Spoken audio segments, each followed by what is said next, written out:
দর্শক, আমি এখন আছি কুমিল্লার বুড়িচং উপজেলার বুড়িচং থেকে কালিকাপুর মেন যে সড়কটি রয়েছে, এখান থেকে যে রেল লাইন গেছে এই জায়গাটিতে এখানে রয়েছি। তো আপনারা দেখেছেন যে আজকে 9:30টার দিকে একটি অনাকাঙ্ক্ষিত ঘটনা ঘটেছে আমাদের এই রেল লাইনে। একটি অটো বাক্সমূল থেকে যাওয়ার জন্য রেডি হচ্ছিল যে কালিকাপুর যাওয়ার মধ্যে। তো আপনারা এখন একজন যার লাশটা এখনও শনাক্ত করতে পারে নাই, চোখে দেখাচ্ছিলাম একজন মহিলার লাশ এখনো আসলে আত্মীয় কেউ চিনে নাই, সবাই আস্তে আস্তে দেখতেছে। না, আমরা আসলে দেখেছি এখানে পুলিশ এসেছিল, বিজিবি এসেছিল সেনাবাহিনী সহ অন্যান্য সকল লোকজন এসেছিল, থানার পুলিশ সহ, এবং এখানে এসেছিল রেলওয়ে পুলিশ সহ হাজার লোকজন তাদের আপনজনকে শনাক্ত করার জন্য এসেছিল। সকাল 9:30টার দিকে যে অনাকাঙ্ক্ষিত ঘটনাটা ঘটেছিল, তারা কালিকাপুর বাক্সমূল থেকে যখন কালিকাপুর যাওয়ার সময় রেল ক্রসিংয়ে এসেই একটি অটো যাওয়ার সময় হয়তো লক্ষ্য করিনি ট্রেনটিকে, সাথে কিন্তু ট্রেনটি এসে দুমড়ে মুছে চূর্ণ বিচ্ছিন্ন করে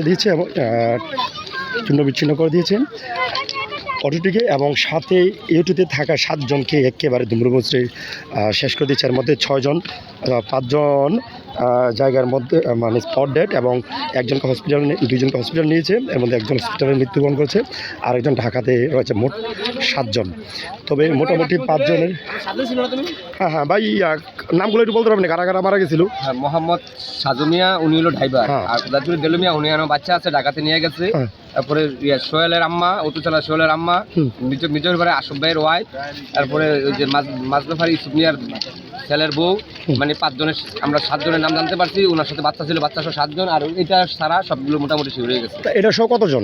এটা সহ 7 জন। 7 জন, তাহলে 6 জনের আপনারা চিনছেন? হ্যাঁ, দাদুর একেবারে 2 জন।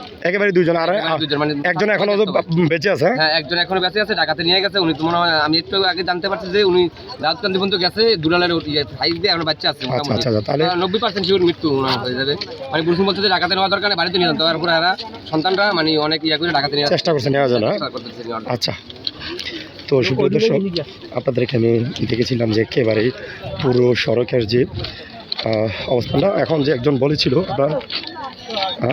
বলেছিল আপনারা দেখেন যে একজন নিয়ে গেছিল বুড়িচং হসপিটালে, নেওয়ার পর অবস্থা দেখি বলছে বাড়িতে নিয়ে যান, ঢাকাতে নিয়ে গেছে। তার ছেলেমেয়েরা বাঁচানোর জন্য চেষ্টা করছে, এবং সাথে কিন্তু যে 5 জনের স্পট ডেথ, এবং যে 2 জন রয়েছে, এর মধ্যে 1জন মহিলা এখনও সব পড়ে আছে, তাকে এখনও শনাক্ত করা যায় না সে আসলে কে। বাকি 5 জনকে শনাক্ত করা হয়েছে, 6 জনকে, এর মধ্যে 1জনকে হসপিটাল নিয়ে গেছে আপনার ঢাকাতে। আর কী বলা হয়, এখানে যে মর্মান্তিক ঘটনা ঘটেছে অত্যন্ত দুঃখজনক, হৃদয় বিদারক। এখনও যে পুলিশ বাহিনী, সেনাবাহিনী, বিজিবি সহ সবাই কিন্তু এখানে দাঁড়িয়ে আছে। আসলে সবাই যে লাশটা পড়ে আছে এখনও যারকে শনাক্ত করতে পারে নাই, তাকে সবাই দেখছে। আসলে বিভিন্ন কমিটি গাইডলাইনের কারণে তার একটা অংশ, মাথার অংশ না থাকার কারণে দেখানো সম্ভব হয়ে যাচ্ছে। দেখেন